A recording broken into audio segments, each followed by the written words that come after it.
오늘 본문 말씀에 내가 이 보배를 어디에 담았어요? 질그릇에 가졌으니. 아멘. 여러분, 이 보배 누구신가요? 예수 그리스도. 여러분, 그 예수 그리스도를 어디에다 담으셨어요? 내 안에. 여러분 안에 담아야 돼요. 여러분 옆에 있어서도 안 되고, 여러분이 그분을 바라봐서도 안 되고, 그분이 어디 있어야 돼요? 내 안에 계셔야 돼요. 오늘 내 안에 이 보배가 들어있어야 돼요. 내 안에 예수님이 들어있어야 해요. 예수님의 제자들이요, 예수님과 함께 3년 반을 함께 동고동락했어요. 같이 먹고 같이 지내면서 그렇게 예수님하고 지냈어요.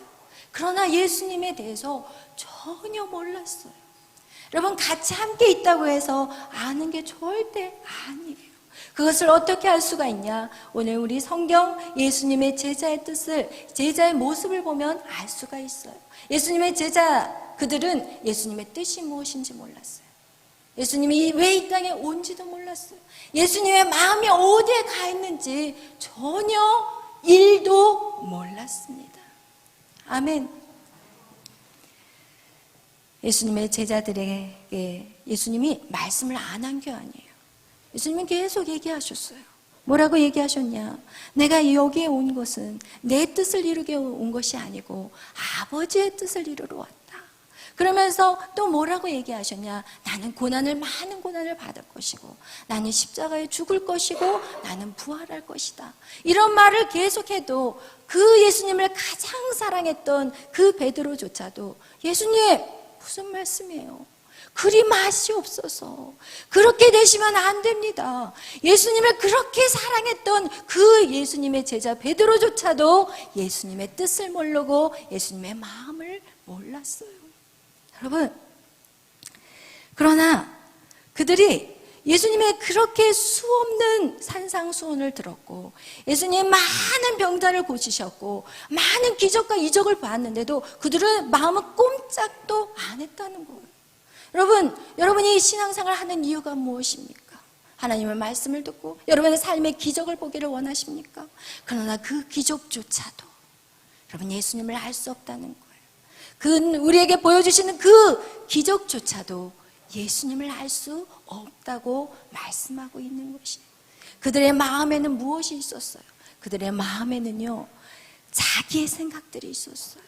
여러분, 오늘 이 시간 여러분 생각을 다 내려놓고 그냥 완전 제로로 만들어서, 아예 빈 통을 딱 만들어서, 빈 그릇을 만들어서 오늘 여러분 이 말씀을 받아들이시기를 축원합니다. 여러분이 만약에 그런 마음으로 이 자리에 앉아있지 않는다면, 여러분 제가 전하는 그 모든 말씀을 가지고 이 머리에서 벌써 찌지지지지지지지지지 하면서 다 평가 판단하게 돼. 저 말씀이 맞나? 틀리나? 저 목사가 지금 제대로 얘기하고 있나? 막 이러면서 여러분의 생각, 여러분의 과거의 경험들, 여러분의 인생을 살아오면서 내 생각과 내 방법으로 그동안 살아왔던 그 모든 것들을 여러분이 가지고서 성경의 말씀을 듣는다면 절대로 예수님을 알 수 없어요. 그들이 바로 누구였어요? 제자들이었어요. 제자들은 자기 생각이 있었어요. 자기의 주관 가치관들이 있었어요. 메시아가 오면은 어떤 일을 할 거라는 자기의 강력한 주장들이 있었어요. 그래서 그 메시아가 오면 반드시 그들은 역사적인 메시아를 기다렸어요. 그들은 로마 속국 안에서 메시아가 오면 해방시켜 줄 거래요. 이 인생들을 갇혀있는 자를 해방시켜 줄 거라는 그런 생각을 갖고 있었기 때문에 예수님의 말이 1도 안 들어왔던 거예요. 여러분, 진짜 제가 이 사역을 하면서 가장 빠르게 성장하는 사람은 아무것도 모르고 온 사람이 제일 쉬워요. 아무것도 모르고 그냥 백지장을 딱 저한테 내밀 때 저는 처음에 이게 어떻게 될까 했는데 제일 빠르더라고요. 여러분이 가지고 있던 어떤 하나님에 대한 지식들, 그것조차도 어떨 때는 그것이 여러분의 주관으로 판단하고 그 말씀을 해석하고 여러분의 주관대로 그것을 지금까지 믿음이라고 끌고 왔었던 것들이 사실은 진짜 많더라고요. 저도 그렇게 살았기 때문에 그래요. 그래서 여러분이 이해 못하는 건 아니지만 여러분 빨리 여러분이 가지고 있는 것들을 버려버리고 여러분의 생각들, 여러분의 어떤 삶에 난 이렇게 살아야 되겠다라는 어떤 그런 규칙들 이런 것들을 싹 털어버릴 때 여러분 정말 진정한 뭐가 시작이 돼요? 변화가 시작이 돼요. 아멘. 이것을 버리지 않고는 변화가 일어나지 않아요. 그들이 바로 그것을 보여준 내용이 바로 예수님의 제자들의 모습이었어요. 그들은 정말 예수 그리스도를 통해서 무엇을 찾았냐? 자기 유익을 찾았어요. 그러니까 제자들이 서로 싸우잖아요. 와, 서로 싸워. 네가 높은 자리, 내가 높은 자리 이러면서 자기들끼리 예수님이 없으면 자기들끼리 싸우고 앉아 있어. 야, 네가 잘났냐? 내가 잘났냐? 여러분 이런 모습이 바로 우리의 모습일 수 있다는 거예요. 그래서 여러분 우리가 이런 것들이 완전히 우리 것들을 비워버리지 않는다면 우리는 하나님의 말씀이 오늘도 내 주관적으로 듣고 내 주관적으로 반응하게 된다는 것이에요. 그래서 하나님의 말씀을 정확하게 이해할 수가 없다는 거 여러분 정확히 아시기를 바라요. 하나님의 말씀은요 곧 예수 그리스도예요. 여러분 말씀이 육신이 되셨어요. 그분이 바로 예수 그리스도예요. 그래서 여러분 안에 하나님 말씀이 들어온다는 것은 바로 예수 그리스도인 거예요. 그냥 눈 이렇게 우리가 예수님이 내 안에 있다는 것은 그냥 막연한 것이 아니라니까요. 하나님 말씀이 여러분 안에 얼마나 들어와 있고 그 말씀대로 얼마나 여러분이 변화하고 있냐는 거예요. 그것이 그 말씀이 살아있는 것이지. 어떤 사람 말씀은 가득 차 있지만 그것이 어디에 있어요? 이 머리에만 가득 차 있어요. 그리고 이 머리에 들어있는 말씀은 어떻게 돼요? 사람을 판단하고 정죄하게 돼요. 비판하게 돼요. 그리고 시험거리가 많아져요. 그러나 이 말씀은 여기로 들어가는 게 아니에요. 말씀은 어디요? 내 마음에 들어가셔요. 내 안에, 내 심령 안에 말씀이 들어가야 돼요. 오늘 그것이 바로 이 보배를 질그릇에 가진 거예요. 여러분 이렇게 질그릇에 가진 자는 어떤 자가 되느냐? 그 다음 구절이 뭐예요? 여러분 그 다음은 뭐예요? 우리가 사방으로 여러분 이렇게 하나님의 보화가 내 질그릇에 들어와 버리면 어떤 역사가 일어나는지 우리 바로 8절, 9절 우리 다 같이 읽겠어요. 시작. 우리가 사방으로 우겨싸임을 당하여도 쌓이지 아니하며 답답한 일을 당하여도 낙심하지 아니하며 박해를 받아도 버림받지 아니하며 거꾸러뜨림을 당하여도 망하지 아니하고 아멘. 할렐루야. 여러분 사실 우리가 이 땅에 살아가면서 이런 모습으로 살고 싶잖아요. 우리가 이런 사방에 우겨싸임을 당할지라도 우리는 쌓이지 않는다는 거예요. 그리고 어떻게 해요? 답답한 일을 당했는데도 이 마음이 어때요? 낙심이 안 와. 여러분 이런 삶을 살고 싶지 않으십니까? 이런 삶 우리는 살아야 돼요. 예수를 믿는데 왜 자꾸 사방에 우겨싸임을 당해야 되고 이건 당연히 당해요. 우리만 당하는지 아세요? 세상 사람들도 당해요. 그러나 세상 사람하고 우리하고 다른 게 있어요. 우리는 우겨싸임을 당해도 쌓이지 않는데요. 그리고 답답한 일을 당해도 낙심되지가 않는데요. 그리고 또 뭐예요? 박해를 받아도 그리고 버림받지 않는데요. 거꾸로 들임을 당해도 넘어지지 않는, 망하지 않는다는 거예요. 여러분 그런 삶을 우리는 살아갈 수 있다는 거예요. 어떨 때? 말씀이 내 안에 들어올 때, 여기 안에 들어올 때예요. 여기가 아니라 여기예요. 여러분 그래서 하나님의 뜻을 우리는 알게 되는 거예요. 내 안에 하나님의 말씀이 임한다는 것은 이제 하나님의 뜻을 알게 되는 거예요. 여러분 복음은 무엇이에요? 복음은 예수 그리스도예요. 예수 그리스도의 뭐예요? 사랑이에요. 예수 그리스도가 우리를 사랑하는 거. 하나님의 사랑은요, 이 복음은요, 우리가 하나님의 사랑 안에 머물지만 이 사랑이 이스라엘 민족만 사랑하는 게 절대 아니에요. 나만 사랑하는 게 절대 아니에요. 내 가정만 사랑하는 게 절대 아니에요. 이 사랑은 나가야 돼요. 이 사랑은 뻗쳐나가야 돼요. 이 사랑은 모든 세상으로 나가야 되는 사랑이에요. 여러분 처음엔 여러분이 하나님의 사랑 안에 여러분이 계속해서 거하는 삶을 살지만 이 사랑이 그 자리에서 머물러서는 안 되는 거예요. 그 사랑이 계속해서 성장해가지고 이것이 내 이웃으로 그리고 내 나라 내 민족으로 뻗쳐나가야 되는 거예요. 그것이 진정한 변화요 진정한 사랑이라는 거예요. 그런데 오늘날 많은 사람들은 그렇지 않다는 거예요. 하나님을 믿는 사람들에게만 사랑하신다고 착각해요. 절대 아니에요. 요한복음 3장 16절 말씀. 하나님이 세상을 이처럼 사랑하셨다. 세상을 이처럼 사랑하셨지 하나님을 믿는 사람만 사랑하신 게 절대 아니에요. 그래서 여러분, 우리의 복음은 어디예요? 세상이에요. 우리 복음은 세상으로 나가야 돼요. 그래서 여러분, 진정한 변화를 이루어 가시려면 여러분이 진짜 사랑의 사람이 되셔야 돼요. 진정한 변화는 뭐예요? 결국은 사랑이에요. 여러분, 그렇다면 여러분이 진짜 하나님을 사랑하는 것을 어떻게 측정할 수 있냐면 여러분이 이웃에 대한 얼마나 관심이 있느냐의 사랑인 거예요. 여러분이 나의 사랑을 측정해 봐야 되겠다. 그렇다면 내가 진짜 내 이웃을 내 몸과 같이 사랑할 수 있느냐. 여러분, 성경의 모든 사람들의 인생을 딱 보면은 누구예요? 아브라함도 그랬고 모세도 그렇고 요셉도 그렇고 그 사랑이 자기 안에 머물러 있지 않았어. 다윗도 마찬가지예요. 하나님이 성경에서 계속 보여주는 것은 무엇이냐? 네가 정말 네가 구원받는 것보다 내 친척, 혈족, 그러니까 혈통, 바울도 그렇게 고백하잖아요. 내 혈통, 내 친척이 정말 구원받지 못한다면 하나님, 내 이름을 생명책에서 지워주세요. 이런 말을 할 수 있는 그 정도까지 우리는 어떻게 해야 돼요? 올라가야 돼요. 그러나 많은 사람들이 구원을 마치 나의 유익, 내 가정, 내 것, 내 소유, 내 유익, 나의 것, 이것, 내 새끼, 이것에만 집중해 있기 때문에 구원의 복음의 역사는 그냥 가다가 멈춰버리게 된 것이에요. 아멘. 그래서 여러분, 우리가 진정한 변화를 이루기 위해서는 어떻게 하냐? 내 안에 누가? 예수님이 들어오셔야 돼요. 아멘. 그때가 언제였냐? 선악과 사건 이전에 예수님이 내 안에 들어오셨어요.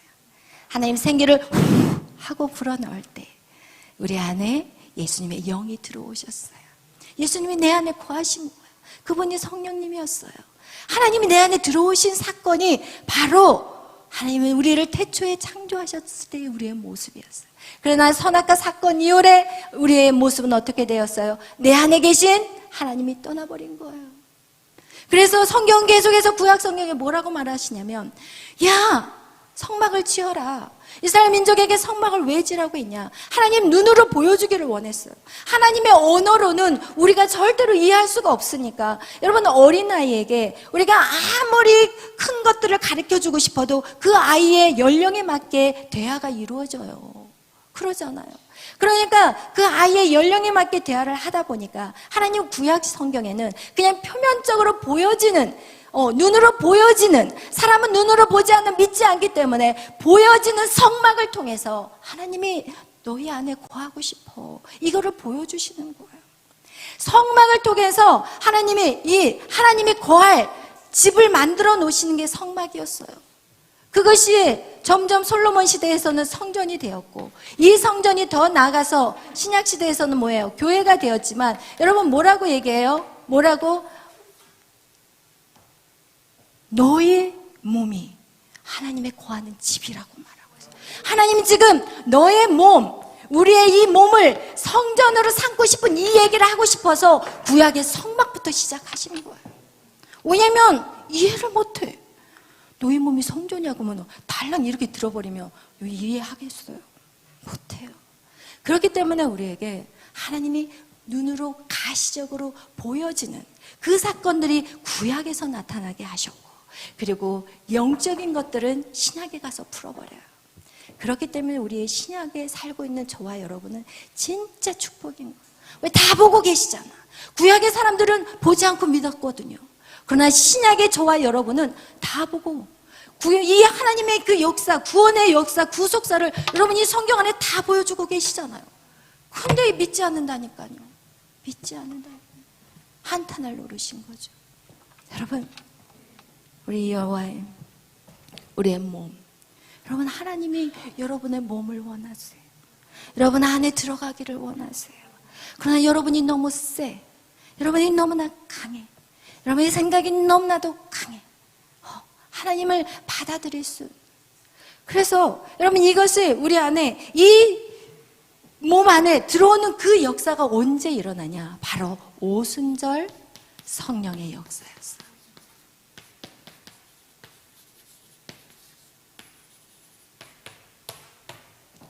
우리의 몸 안에 들어오는 그 역사가 오순절 성령의 역사였어요. 아멘. 오순절의 성령의 역사. 이것이 바로 우리의 인생 가운데 있어야 돼요. 성령이 역사하지 않고서는 하나님의 영이 우리 안에 들어올 수가 없어요. 아멘. 예수 그리스도의 제자들 절대 이해 못해요. 절대 이해하지 못했어요. 예수님하고 먹고 살고 그렇게 붙어 있는데 이해할 수 없어요. 여러분에게 아무리 제가 외치고 설교를 해도 여러분 이해할 수 없어요. 무슨 역사가 일어나야 돼요? 성령님이 오셔야 돼요. 성령님이 오셔서 여러분을 만져주셔야 돼요. 여러분 만져주시는 역사가 반드시 있어야만이 우리가 정말 하나님의 변화된 삶을 살아갈 수 있다는 것입니다. 여러분, 그래서 성경 우리에게 말씀하고 있어요. 우리 요한복음 14장 한번 찾아보겠어요. 우리 요한복음 14장 아버지의 마음이 무엇인지 요한복음 14장 18절 말씀.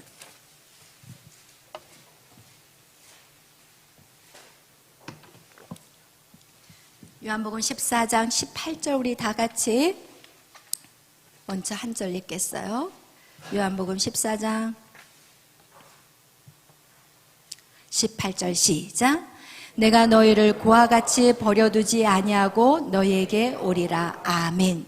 여러분, 이렇게 선악과 사건으로 인해서 하나님과 분리된 인간, 여러분 그 안에 하나님이 들어오셔야 되는데 태초 인간의 창조는요 하나님이 인간 몸에 들어오시는 거예요. 그런데 들어오셔야 되는데 선악과 사건 이후로 하나님이 떠나버렸어요. 그래서 인간은 무엇가 돼버렸어요? 고아가 되었어요. 그래서 자꾸 성경은 우리에게 고아라고 얘기해요. 그러면 우리가 생각할 때 이 영적인 비밀을 모르는 사람은 내가 엄마 아빠 다 계시는데 왜 나한테 고아라고 하지? 이렇게 생각한다니까요, 여러분. 그런데 성경은 오늘 우리에게 말씀하고 있어요. 내가 너희를 고아같이 버려두지 않을 거라고. 내가 반드시 오리라고 지금 약속하고 계시는 거예요. 그런데 이렇게 또 18절, 19절 읽어보겠어요. 시작. 조금 있으면 세상은 다시 나를 보지 못할 것이로되 너희는 나를 보리니 이는 내가 살아있고 너희도 살아있겠음이라. 아멘. 여러분, 이 얘기는 언제 하셨냐면 예수님이 십자가에 돌아가시기 전에, 십자가에 달려 돌아가시기 전에 이 말씀을 하신 거예요. 그러니까 이 말씀은 어떤 말씀이냐면 조금 있으면 세상에 어떻게 해요? 다시 나를 보지 못한다는 거예요. 세상이. 그 얘기는 뭐냐? 세상, 내가 죽으니까 나는 사라져 버린다는 거예요. 그렇지만 곧 있으면 너희는 다시 나를 볼 거라는 거예요. 어떻게 봐요? 사람들은 못 봐요. 그러나 여러분과 저는 볼 수 있어요. 그분이 바로 예수 그리스도의 영으로 우리에게 오기 때문에 그래요. 그래서 우리는 그분과 함께 살아있는 거예요. 아멘. 그 다음에서 19절, 20절 읽겠어요. 시작. 그날에는 내가 아버지 안에, 너희가 내 안에, 내가 너희 안에 있는 것을 너희가 알리라. 할렐루야. 아멘. 할렐루야. 여러분, 아버지의 마음이 바로 이거예요. 아버지가 여러분에게 해주고 싶은 게 이거예요. 뭐예요? 그날에 성령이 오시는 날에 내가 아버지 안에, 예수님이 아버지 안에 계시고 너희가 예수님의 제자들이 내 안에, 예수님 안에 있고 또 내가 너희 안에, 예수님이 우리 안에, 지금 이렇게 완전한 연합을 얘기하는 거예요. 그것이 바로 뭐예요? 성령의 역사였어요. 이것이 우리 안에, 성령이 내 안에 계시고 내가 성령 안에 계시고 예수 그리스도가 내 안에 계시고 내가 예수 그리스도 안에 있고, 이것이 바로 하나님의 뜻이에요. 그게 바로 요한복음 17장에도 또 말씀하고 있죠. 아멘. 이거와 같이 하나님은 하나님과 연합되기를 원하시는 거, 이게 바로 오순절의 놀라운 성령의 역사고, 오늘 이 역사는 지금도 계속해서 이루어지고 있습니다. 누구에게? 사모하는 자들에게. 여러분, 그 하나님의 영을 사모하는 우리 모두에게 그 역사가 이루어져 가고 있다는 거예요. 여러분, 이렇게 우리 안에는 있는데 오늘 그렇다면 우리에게 신령한 변화라는 것이, 여러분, 예수 그리스도의 성령의 역사가 우리 안에 임했어요. 여러분 안에 예수 그리스도의 영이 임하셨어요. 어떤 사람은 어떤 사람은 막 충만하게 임한 사람이 있고, 어떤 사람은 진짜 내 안에 뭐예요? 작은 촛불 하나가 딱 켜져 있는 사람도 있어요. 내가 예수를 나의 구주로 영접하는 그 순간 내 안에 있는 예수의 영이 자리를 잡아요. 그러나 그 촛불은 어떻다고 그랬어요? 그 마음 안의 촛불이 이제는 이 촛불이에요. 이 촛불. 이 촛불. 그리고 이 촛불이 이제 내 안에 영이 이 촛불로 이제 켜졌어요. 제가 한번 이제 좀 이해하기 쉽게 여러분에게 써드릴게요. 보세요. 우리 안에 여러분 인간의 영, 그죠? 혼, 그 다음에 육유. 왜 이렇게 돼버렸냐? 선악과 사건으로 우리의 영, 혼, 육이 거꾸로 돼버린 거예요. 원래는 우리의 영이 우리의 혼과 육을 다스려야 되는데 선악과 사건 이후에 인간의 영, 하나님의 영이 떠나버리게 돼버리니까 인간의 영은 쪼그라들어 버렸어요. 아무것도 그냥 고와 같이 쪼그라들어 버렸어요. 그런데 성령이 우리 가운데 임함으로 말미암아 어떤 역사가 이루어졌나? 어떤 역사가 일어나요? 이 안에 불이 켜졌어요. 성령의 불이 켜졌어요. 그런데 이 성령의 불이 힘이 없다니까요. 힘이 없어요. 이걸 이길 수 있는 내 육신을 쳐서 주님 앞에 복종시킬 수 있는 힘이 아직은 없는 거예요. 그렇다고 해서 여러분이 구원 안 받았다는 얘기가 절대 아니에요. 예수 그리스도의 이 촛불, 성경은 이렇게 말하고 있어요. 꺼져가는 등불도 끄지 않으신대요. 하나님의 사랑은요, 여러분의 이 켜있는 이 성령의 이 불을 절대 하나님이 끄도록 놔두지는 않으세요. 그러나 이 촛불은 어떤 능력도 어떤 변화도 기대할 수 없습니다. 어떤 변화도 기대할 수 없어요. 그래서 우리가 매일 하나님의 말씀으로 우리 안에 계속해서 담는 거예요. 여러분 계속해서 여러분의 하나님의 말씀으로 여러분을 담는 거예요. 이 말씀이 들어가서 여러분이 먹을 것이, 이 성령이 자라는 것은 하나님의 말씀으로 자라는 거예요. 여러분 그래서 이 불이 어떻게 해요? 점점 커지기 시작하는 거예요. 이 불이 점점 커져서 어떻게 해요? 이 영이 혼과 육을 다스리게 해야 되는 거예요. 아멘. 이 영이 혼과 육을 다스리게 해야 되는 거예요. 이것을 계속해서 우리는 성장해야 돼요. 이것이 바로 믿음의 성장이라고 말하고 있는 거예요. 그런데 이렇게 성장해 나갈 때 여러분 우리 안에 과거에 우리의 모습 안에서 어떻게 해요? 우리의 혼적인 습관이 있고 육적인 습관이 있는 거예요. 우리 안에 생각들이 세상의 생각으로 세상의 가치관으로 가득 차 있기 때문에 여러분 예수를 믿고 구원을 얻었다 할지라도 우리는 계속 이 생각의 전쟁, 우리의 마음의 전쟁 안에 살고 있는 거예요. 그냥 생각과 마음을 싸그리 하나님이 주어버리면 좋겠는데 하나님은 우리에게 자유의지를 주셨어요. 그렇기 때문에 이것을 하나님 마음대로 그냥 기억력 상실증을 걸리게 하지 않으신다니까요. 기억력 상실증을 걸리게 하시는 분이 아니라 우리가 스스로 하나님을 선택할 수 있도록 우리에게 또다시 자유의지를 주신 거예요. 아멘. 그래서 우리 안에 이제는 하나님의 말씀과 그동안 우리가 살아왔던 이 혼적인 부분들이 우리 안에 자리를 잡고 있는데 그것을 하나님의 말씀으로 하나하나 걷어내는 작업을 하나님과 우리가 함께 하는 거예요. 우리는 아무것도 안 하면서 하나님 불을 주시옵소서, 불을 주시옵소서 이러면서 불을 받으면 내가 바뀌지 않는 상태에서 불을 받아버리면 그 불을 사람들을 태워버려. 나를 태워야 되는데 다른 사람을 태워. 이게 문제가 되는 거예요.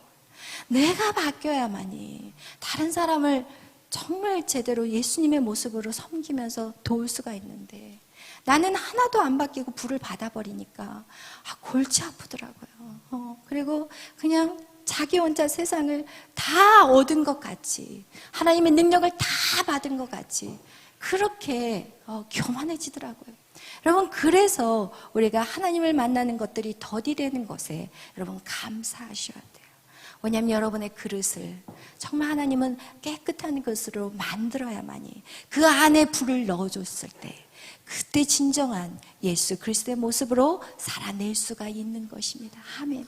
그런데 이렇게 우리 안에 성령의 이 계속해서 영적인 것들이 우리 안에 부어지는데 여러분 이렇게 부어질 때 우리 안에 이제는 우리가 어떻게 해야 된다고 그랬어요? 하나님과 나와 함께 가야 된다고 얘기했죠. 우리가 그냥 맹목적으로 하나님의 로봇같이 리모트 컨트롤로 착착착착 해서 조절하는 자들이 아니라 여러분 우리에게도 뭐를 주셨어요? 하나님이 의지를 주셨어요. 우리에게 지정의를 반납하라고 표현하는 것은 지정의를 죽여버리라는 의미가 절대 아니에요. 여러분 우리의 지정의, 여러분 이 모든 것이 지는 세상의 지식을 이제는 하나님의 말씀으로 바꾸시라는 거예요. 우리의 변화는 하나님의 말씀으로 우리의 생각들이 바뀌어져야 돼요. 우리의 감정들이 하나님의 말씀으로 바뀌어져야 돼요. 우리의 의지가 하나님의 말씀으로 걸어가야 되는 거예요. 이렇게 바뀌어져야 돼요. 이것이 우리 안에 죽인다는 것은 그냥 나는 시체야. 나는 아무 꿈도 없고 의지도 없고 그냥 하나님 마음대로 쓰세요. 이게 절대로 아니라 바꿔가는 거예요. 여러분 세상의 가치관을 하나님의 말씀으로, 분노와 그냥 모든 비판과 악한 것들이 여러분 그런 내 안에 있는 감정들을 어떻게 돼요? 하나님의 성령의 감정으로 사랑과 희락과 화평과 온유와 절제와 오래 참음과 양성과 충성과 이런 성령의 그 사람으로 우리의 마음을 다스려 가야 되는 것이고, 우리의 의지는 어떻게 하냐? 하나님이 원하는 삶들로 끊어가야 되는 거예요. 여러분의 의지가 반드시 필요해요. 여러분 내가 의지적으로 하지 않으면 성령도 역사하지 않아요. 여러분이 한 발을 내디딜 때 성령께서는 두 발을 가게 해요. 무슨 말인지 알겠죠? 여러분 꼼짝하지 않는데 여러분 막 끌고 절대로 안 가요.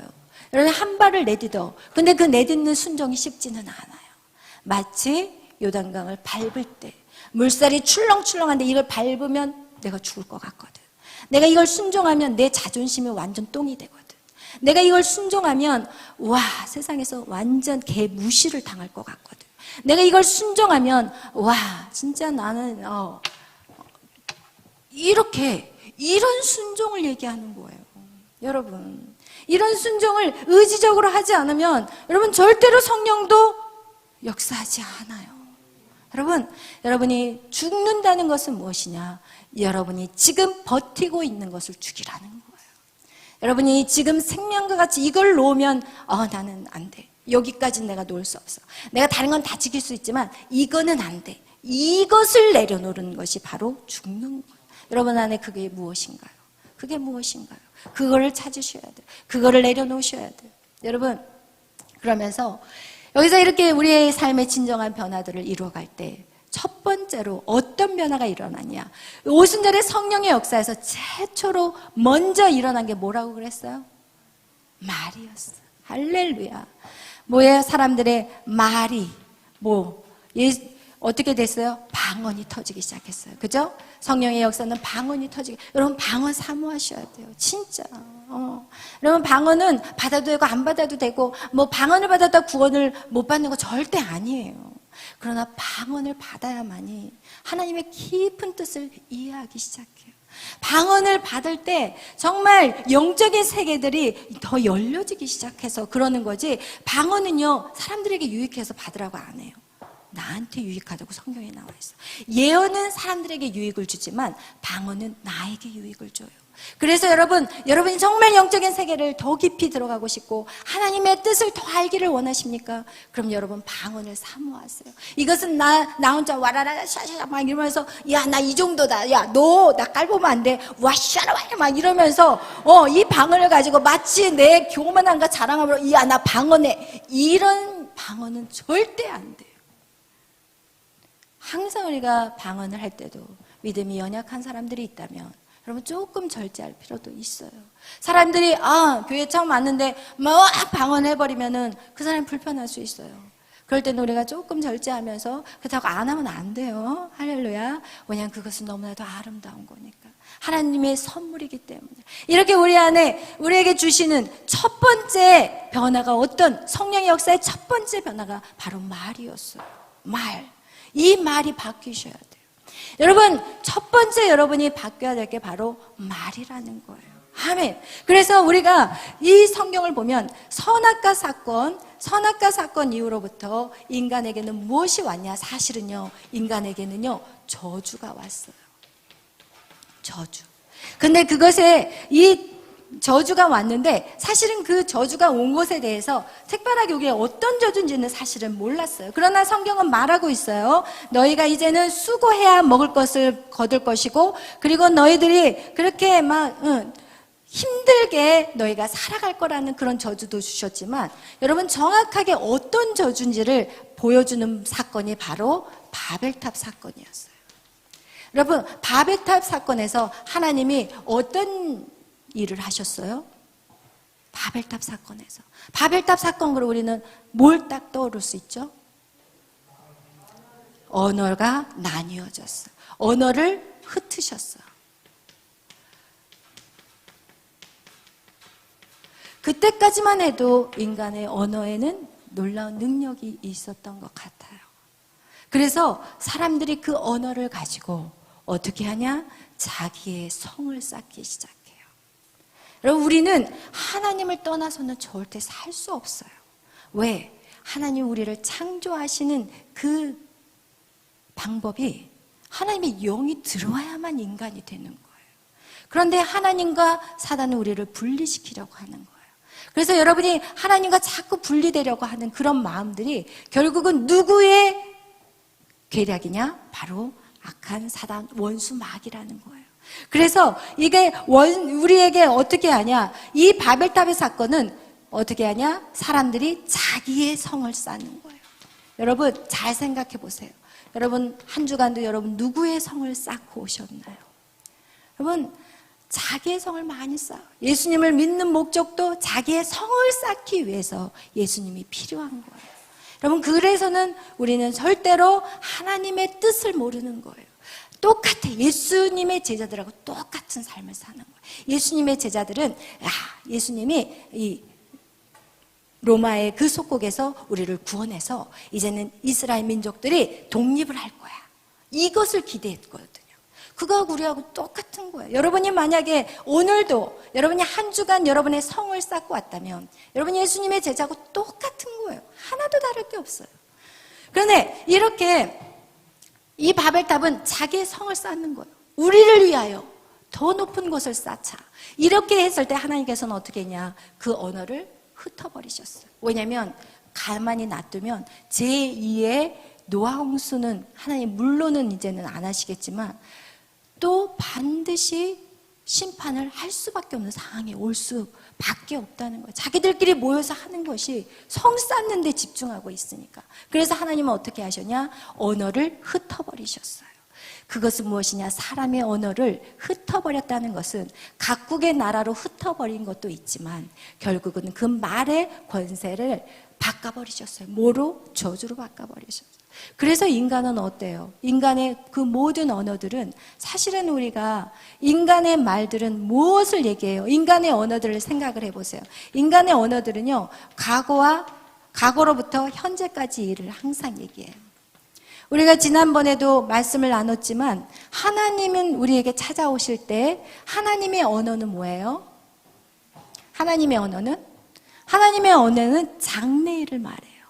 그러나 이 인간의 언어는 과거로부터 현재까지를 얘기해요. 그래서 결국 우리가 만나면 다투는 이유가 무엇이냐? 과거 일을 꺼내는 거야. 현재 잘못을 했는데 과거까지 싸그리 잡아. 당신 그랬잖아. 똑같네. 하나도 안 바뀌었네. 내가 그럴 줄 알았어, 당신. 이러면서 우리는 모이면 왜 사람들이 싸우고, 왜 술자리에 모여가지고 왜 싸우고, 왜 명절 때 모이면 형제들이 왜 싸우냐? 과거로부터 현재까지 얘기를 하는 거예요. 그러나 하나님은 어떤 분이시라고 그랬어요? 하나님은 장래일, 미래일을 선포하시는 하나님이라고 얘기하셨어요. 그렇기 때문에 우리가 이 바벨탑의 사건을 통해서 우리는 인간은 어떤 말의 저주 안에 살고 있냐? 우리는 과거에부터 현재까지의 저주의 말을 쏟아내고 살고 있어요. 그 말이 어떤 말이에요? 어떤 저주의 말이에요? 비난하는 말, 비교하는 말, 그리고 정죄하는 말, 그리고 판단하는 말, 그리고 부정적인 말, 그런 말들을 계속해서 내뱉고 있었어요. 그런데 오순절 성령의 역사, 그 시간을 통해서 하나님이 인간의 어떻게 해요? 혀를 만져버리셨어요. 그래서 성령이 각 사람의 머리에 혀 같은 모양이 그들 가운데 임했다고 얘기하고, 그리고 그들이 뭐를 하기 시작해요? 방언을 하기 시작해요. 근데 그 방언을 하는데 놀라운 일이 벌어졌어요. 그게 뭐냐?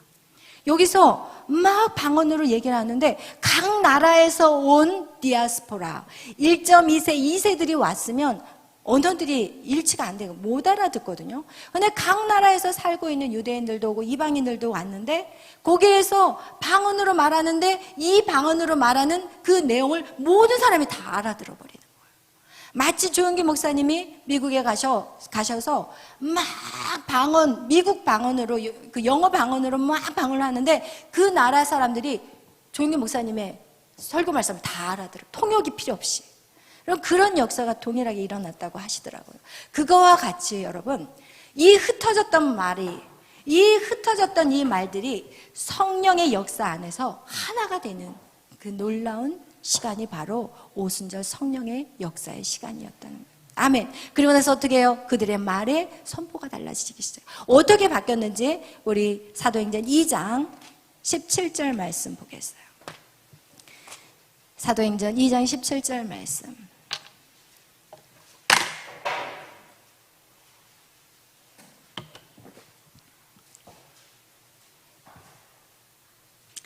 17절, 18절. 사도행전 2장 17절, 18절 다 같이 읽겠어요. 시작. 하나님이 말씀하시기를 말세에 내가 내 영을 모든 육체에게 부어주리니 너의 자녀들은 예언할 것이요 너의 젊은이들은 환상을 보고 너의 늙은이들은 꿈을 꾸리라. 그때 내가 내 영을 내 남종과 여종들에게 부어주리니 그들이 예언할 것이요. 아멘. 할렐루야. 이것이 바로 또 어디에 나와 있냐? 요엘서 2장 28절에도 이 구약의 내용이 동일하게 나와 있어요. 하나님이 말씀하시기를 말세에 내가 영을 부어주는데 그게 바로 성령, 오순절의 역사를 요엘 선지자가 벌써 예언을 했어요. 영이 올 것이다. 그 영이 오면은 요엘 선지자가 뭐라고 했냐면 너의 자녀들이 장래를 말할 거라고 얘기해요. 여기에서는 뭐라고 얘기하냐면 너의 자녀들이 예언할 거라고 하는데 그 예언이라는 것은 장래일을 말하는 거예요. 우리가 지난 시간에 얘기했잖아요. 장래일, 예언, 그죠? 하나님을 만나면 하나님 우리에게 처음 얘기하시는 게 뭐예요? 장래일. 여러분의 최고의 경지에 오를 때를 하나님은 항상 얘기하신댔잖아요. 그게 바로 아브라함이었고 그게 바로 요셉이라고 여러분하고 얘기했잖아요. 그죠? 아브라함을 만나자마자 아브라함에게 뭐라고 얘기해요? 내가 너희를 큰 민족을 세워줄 것이다. 너의 민족을 통해서 온 민족이 복을 받을 것이다. 아브라함을 만나자마자 하나님은요, 아브라함 나 하나님이야. 나는 이 세상을 지은 자고 나는 스스로 있는 자. 이렇게 자기소개하지 않았어요. 아브라함을 만나자마자 하나님은 아브라함에게 뜬금없이 너는 이런 큰 민족을 이룰 것이고 내 이름은 창대하게 될 것이다. 여러분 오늘날까지 아브라함의 이름은 창대해졌어요. 우리까지 2000년의 역사가 지났는데도 그 아브라함의 이름은 지금도 우리의 입에서 불려지고 있어요. 믿음의 조상이라고 그의 이름은 창대. 아브라함이 그 당시에 그걸 알았어요? 몰랐어요. 전혀. 그가 죽을 때 자기 죽을 땅 한 평 그거 가지고 막벨락을 그거 딱 하나 샀다니까요. 그러나 하나님의 그 놀라운 역사는 성경을 보면 이루어졌어요? 안 이루어졌어요? 이루어졌어요. 아멘. 할렐루야. 그런데 하나님은 어떻게 여러분에게 찾아오시냐? 여러분의 장래일을 말하는 거예요. 여러분 성령이 오시면 장래일을 말하시는 거예요. 여러분 안에 여러분의 미래와 꿈이요 소망을 말씀하는 거예요. 아멘. 그것이 오늘 이렇게 사도행전 2장 이 오순절의 성령의 역사를 통해서 그것이 요에서 2장 28절의 말씀이 이루어지는 것을 보게 하신 거예요. 어떻게 돼요? 이제는 그들이 젊은이들이 자녀들이 장래일을 말한다는 거예요. 여러분 우리 안에 하나님은 우리에게 가장 최고의 것을 말씀하고 계시는데 중요한 것은 무엇이냐? 여러분 요셉에게 찾아오신 하나님. 그런데 그는 꿈으로 보여주셨어요. 하나님이 장래일을 말할 때는 어떤 사람 아브라함에게는 말씀으로 말하지만 요셉에게는 꿈으로 말씀하셨어요. 그리고 어떤 사람에게는 또 뭐예요? 마음의 소망을 갖게 해주세요. 이 마음 안에 주의 나라를 위해서 이거 하고 싶다라는 마음의 소망으로 찾아오시는.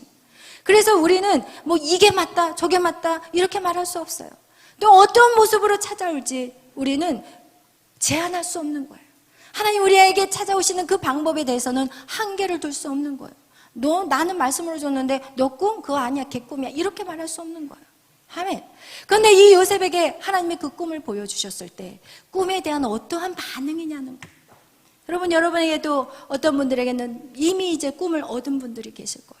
어떤 분은 내 안에 하나님 나에게 주신 비전, 꿈이 있어.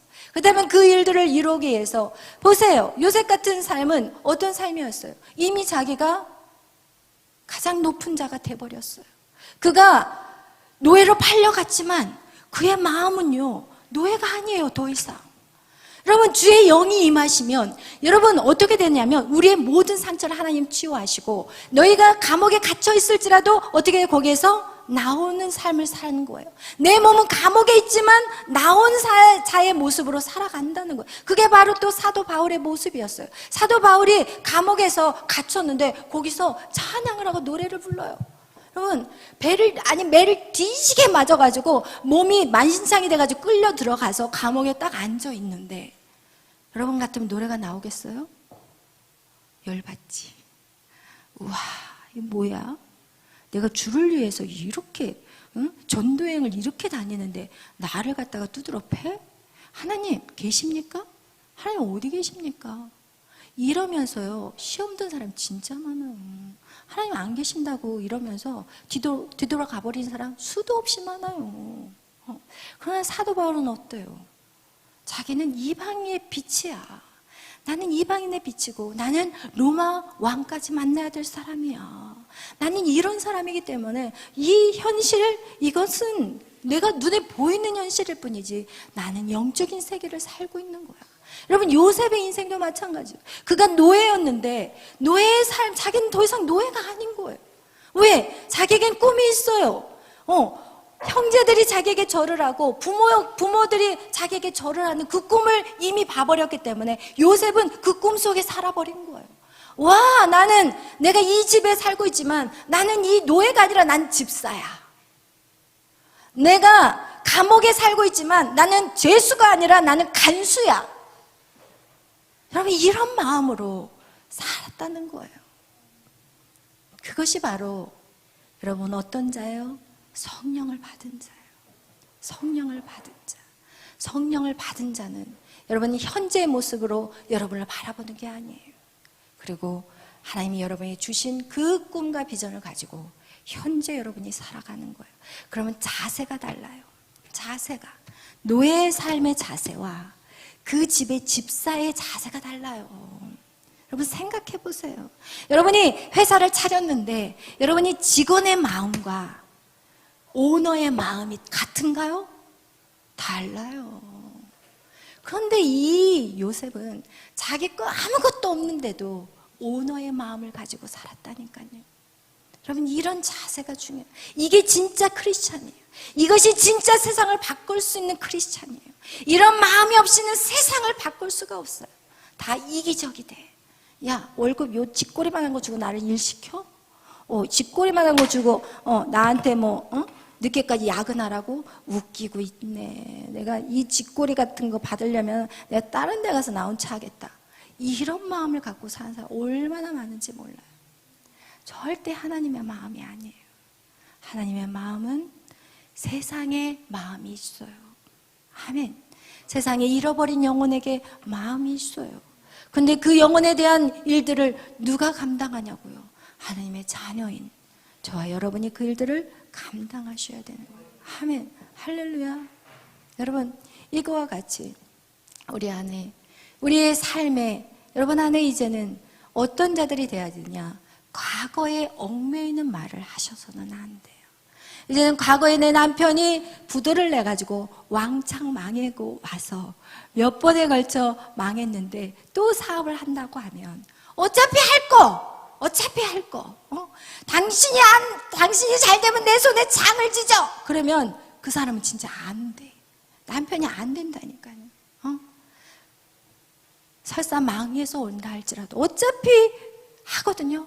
그 남자, 고집센 남자는 결국은 해요. 그럴 때 우리는 뭐라고 선포해 줄 거냐는 거예요. 이건 예시예요, 예시. 여러분 축복해 줘야죠. 여보, 당신이 이전에는 실패했지만 여러분 다 지워버려. 그리고 이제 여보, 당신 내가 기도할게. 당신 잘할 수 있을 거야. 이렇게 말하는 와이프들이 되시기를 축복합니다. 아멘. 할렐루야. 아멘. 여러분, 이렇게 우리가 이제는 우리의 입이 이런 바벨탑의 언어를 사용하는 게 아니라 이렇게 오순절의 언어로 우리가 바뀌어가야 되는 거예요. 그것은 누가 해야 되냐? 여러분이 하셔야 돼요. 그것은 막 성령이 내 안에 와가지고 막 입이 막 바뀌는 게 아니라 여러분이 의지적으로 결단을 하셔야 돼요. 여러분의 자녀들 지금 당장 눈에 보이는 건 한심해. 이야, 진짜 한심하다. 남의 자식은 잘 되는데 왜 저는 저 새끼는 저 모양 저 꼴이야. 이렇게 바라보지 마시고 선포하셔야 되는 거예요. 말에 선포가 있어야 돼요. 할렐루야. 그래서 뭐라고 얘기해요? 너는 잘 될 거야. 너는 하나님의 자녀야. 내가 너를 축복해. 너는 잘 될 거야. 더 믿음으로 성장하자. 이렇게 계속해서 어떻게 해요? 오순절의 언어로 여러분의 삶이 바뀌어져야 돼요. 말이 바뀌셔야 돼요. 말이. 그래서 아브라함의 삶을 보면은 여러분 아브라함이요. 아들 이삭을 낳기 전에 하나님이 아브라함의 이름을 바꿔버려요. 처음에 아브라함의 이름은 아브람이었어요. 아브람 뜻은 뭐예요? 아브람. 여러분 아브람 뜻이 뭐죠? 아브람. 이 뜻은요. 그냥 한 가정의 아버지예요. 한 가정의 뭐예요? 아버지. 그런데 하나님이 뭐라고 바꾸셨냐면 아브라함으로 바꿔요. 이것은 뭐예요? 모든 민족의 아버지예요. 모든 열방의 아버지. 그리고 사레가 한 가정의 어머니, 한 가정의. 그런데 이것을 뭐라고 바뀌어요? 사라. 이것은 뭐예요? 열국의 어머니. 여러분, 이렇게 이름부터 바꿔버리세요. 그리고 나서 이제는 사람들 앞에서 아브라함 부르면 사람들이 옆에서 뭐라 그러면 야, 쟤네들 진짜 이제 나이 먹더니 돌았네. 그 이름을 바꿔준 때가 거의 99세가 다 됐을 때 바꾼 거거든요. 그러니까 막 사라 그러면 아이고, 얘 뭐 둘이 같이 돌았네. 뻥치고 앉아있네. 여러분, 하나님의 나라는 장래의 일은 뻥같이 들려요. 하나님이 아브라함을 불러서 하늘의 별과 같이 바다의 모래같이 자녀들을 그렇게 모든 민족을 하나님의 아브라함의 자녀로 할 것이라고 얘기를 했을 때 아브라함은요 애 하나가 없었다니까요. 그리고 겨우 나온 이삭 하나 가지고 그냥 애도 많은 상태에서 그 약속을 주시면 그래도 조금이라도 이해가 될 텐데 이삭 하나 달랑 보고 그리고 나서 또 이삭도 결혼을 했는데 또 달랑 둘이 낳았어. 에서와 야곱 달랑 둘이 보고 그리고 아브라함은 숨을 거뒀거든요.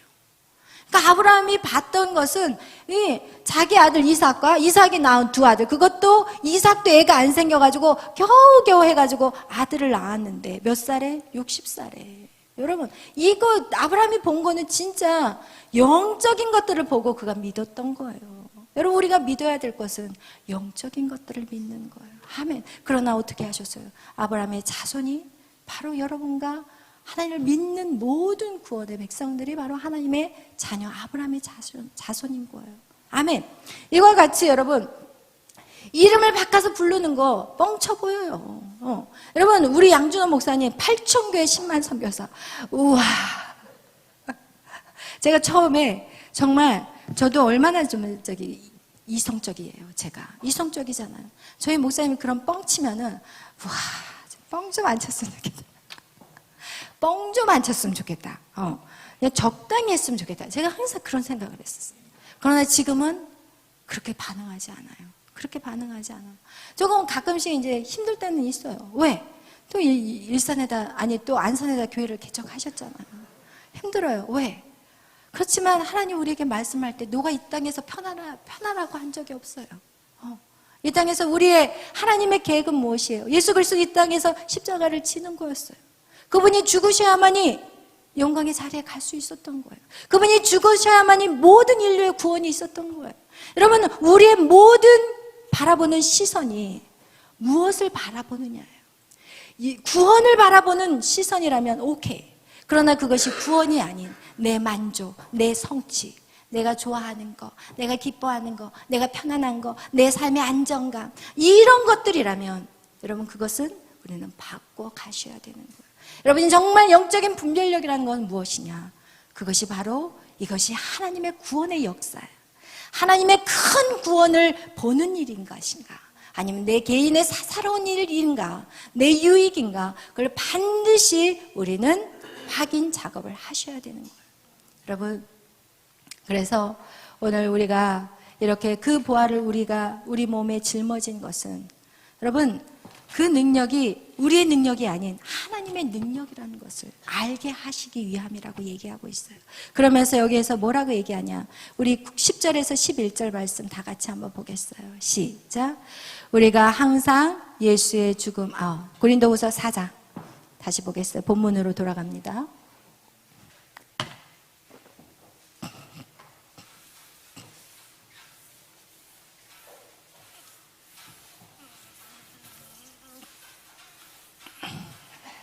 우리 본문에 우리 다 같이 읽겠어요. 우리 10절, 11절 시작.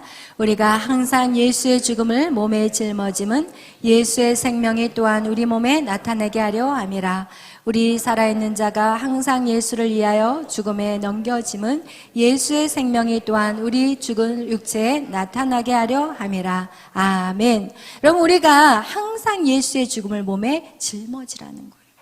우리의 몸에 예수의 죽음, 예수의 그 고난을 여러분 우리가 짊어져야 돼요. 그렇게 짊어지는 것은 예수의 생명이 우리 몸에 나타나게 하려 하는 거예요. 여러분, 예수님이 십자가를 지지 않았으면 절대로 부활은 없어요. 여러분, 예수님이 죽으시지 않으면 우리는 절대로 구원이 없어요. 여러분, 우리의 그 예수님의 그 십자가의 그 죽음을 우리가 짊어지지 않는다면 우리를 통한 그 누구도 구원받을 수 없다는 거하고 똑같은 거예요. 어떤 사람이 이렇게 말할 수 있어요. 나는요, 뭐 요셉같이 안 살아도 돼요. 나는 그냥 평범하게 예수 믿다가 적당히 저는 살면 돼요. 그럼 제가 항상 얘기하잖아요. 적당히가 제일 힘든 거예요. 적당히 그냥 보통 사는 인생이 제일 힘들어요. 아예 그냥 뜨겁든지 차든지 이래버려야지 적당히 사는 거 제일 힘들어요. 제가 설명을 자세하게 해드릴게요. 여러분, 우리가 이제 이 비행기가 상공으로 날아올라요. 날아오를 때 무중력 상태를 갔을 때 비행기는 어때요? 제일 편안해요. 여기 갔을 때는 거의 기름이 안 들어요. 그러니까 예를 들어서 우리가 미국을 간다 그러면 이 미국까지 가는 그 기간에 얘가 이 착륙하는 이것이 기름의 거의 뭐 3분의 1 정도? 하여튼 그렇게 이제 예를 들어 들어간다고 한다면 여러분, 여기에 올라가는 시간이 사실 굉장히 힘들어요. 그래서 여기에서 만약 나 적당히 믿을 거야 하고 이 선에서 가는 사람들, 우와, 죽어. 왜? 이 중력이 여기서 막 잡아 당겨. 우와, 당기고 또 뭐는 있어? 하나님 말씀을 아니까 보는 거는 또 있어. 우와, 이 고통 말로 할 수가 없어요, 여러분. 솔직히 말하면 제가 이거를 알기 때문에 제가 어떤 집사님한테도 제가 집사님 이거 끌어올립시다 그랬더니 너무 힘드니까 좀 쉬고 싶대요. 여기에서 달랑달랑 쉬었어요. 결국 어떻게 됐는지 아세요? 너무 엉뚱한 짓 다 해버리고 갖고 있는 돈 다 잃어버리고 그렇게 돼버리셨어요. 여러분, 진짜 여러분, 여기가 끌어올리고 나서 여기 안에서의 그 자유함들, 이게 바로 성령의 바람을 타는 거예요. 그냥 날개만 피면 돼. 날개만 피면 되는데 여기를 안 올라가고 그냥 적당히 신앙생활, 이게 인간을 뼈를 마르게 해버려요. 성경에 뭐라고 말하고 있어요? 내 생각과 마음, 우리의 생각과 마음, 이것이 결국 인간의 뼈를 마르게 하는 거예요. 여러분, 육신적인 힘든 거 하나도 힘든 거 아니에요. 여러분, 육신을 쳐서 주님 앞에 예배드리고 육신을 쳐서 교회 나오는 거, 이게 차라리 더 쉽지. 여러분, 주님 안에 거하지 않고 자꾸 세상적인 방법으로 살아가 보세요. 이 밑에서 강력하게 여러분을 끌어내리는 이 세력이 만만치 않다는 거예요. 그래서 여러분, 지금 여러분이 해야 될 것은 무엇이냐? 젊은 분들 잘 들으셔야 돼요. 젊은 분들, 여러분이 지금 해야 되는 것은 보이지 않는 부분들을 키워가야 되는 시간이에요. 많은 사람들은 얘기할 거예요. 야, 너 지금 뭐하고 앉아있어? 뭐하고 자빠져있어? 이렇게 말해요. 너 지금 공부해야지. 너 지금 스펙 쌓아야지. 너 실력 키워야지. 여러분, 건물을 지을 때 제가 비밀이 있어요. 여러분, 세상을 보면 세상은 그림자예요. 여러분이 건물을 세울 때 딱 보면은 맨날 땅 파고 있고, 또 그 다음날 봐도 또 땅 파고 앉아있고, 또 그 다음날 봐도 집을 지을 때 보면 맨날 땅만 파고 있고, 먼지만 펄럭펄럭거리고, 또 봐도 올라온 게 없어. 몇 달이 됐는데도 똑같아. 그리고 좀 지나 보니까 겨우 바닥에다 시멘트를 깔았어요. 그런데 어느 순간 딱 보니까 벌써 건물이 싹 올라와 있어. 여러분, 그동안 무슨 작업을 했어요? 보이지 않는 밑작업을 한 거예요. 오늘날 젊은이들이 직장을 나가서 뭐예요? 다니지를 못해요. 마음의 문제 때문에. 버티지를 못해요. 사람과의 관계 안에서. 그래서 어떻게 해요? 계속 신경정신과 다니고 약 먹고. 그 뭐예요? 사람들 만나는 거 공황장애. 사람들이 있는 거를 있을 수가 없어요. 지금 여러분은 지금 이 마음의 문제를 해결하지 않고 여러분이 직장 나가고 사람들하고 세상 사람들하고 어울려 보세요. 어떻게 돼요? 여러분 똑같아요. 예수 믿으면서 불면증, 잠을 못 자, 수면제를 먹고 자야 돼. 말이 됩니까? 예수를 믿고 있으면서. 이건 예수님을 믿는다고 말할 수가 없고, 믿어도 아까 같이 촛불, 요만한 촛불 하나 깐당깐당하게 바람이 안 오도록 지키고 결국 어디에 숨어 있어야 돼. 숨어서 이 바람이 불면 안 되니까 촛불이 꺼지면 안 돼. 이런 인생으로 살아간다는 거예요. 그런 사람이 진정한 삶의 변화가 일어나겠냐고요. 자기 자신도 추스리지 못하는. 여러분, 지금 여러분 자신들을 추스리는 시간이 돼야 되는 거예요. 그것은 눈에 보이지 않아요. 여러분의 마음, 여러분의 담대함 눈에 보이시나요? 안 보여요. 여러분이 어떠한 상황 속에서도 밀려 붙이는 그 힘 보이시나요? 안 보여요. 그건 눈에 보이는 게 아니에요. 그러나 결국 그 힘으로 여러분이 서 있는 거예요. 아멘. 그 힘으로 세상에서 세상을 이기는 자가 되는 거예요. 그럼 그 힘, 그 근력, 영적인 근력, 그것을 지금 여러분 키우셔야 돼요. 그러기 위해서는 어떻게 해야 돼요? 주님 안에 거하셔야 돼요. 주님 안에 머물러야 돼요. 하나님 말씀을 내 안에 계속, 요 안에, 내 안에 하나님을 집어 넣으셔야 돼요. 아멘. 그런 저와 여러분이 되시기를 축원합니다. 찬양하겠습니다.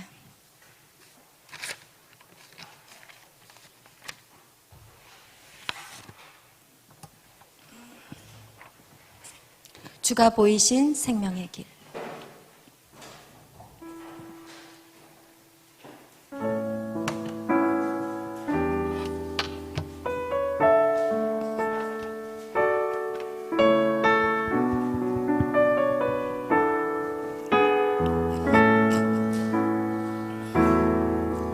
주가 보이신 생명의 길, 나 주님과 함께 상한 마음을 들이며 주님 앞에 나가리. 나의 의로움이 되신 주, 그 이름 예수.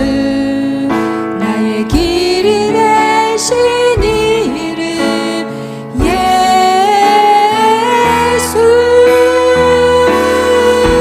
나의 길 오직 그가 아시나니. 나를 단련하신 후에 내가 정결하지 나오리라. 주가 보이신 생명의 길, 나 주님과 함께 상한 마음을 들이며 주님 앞에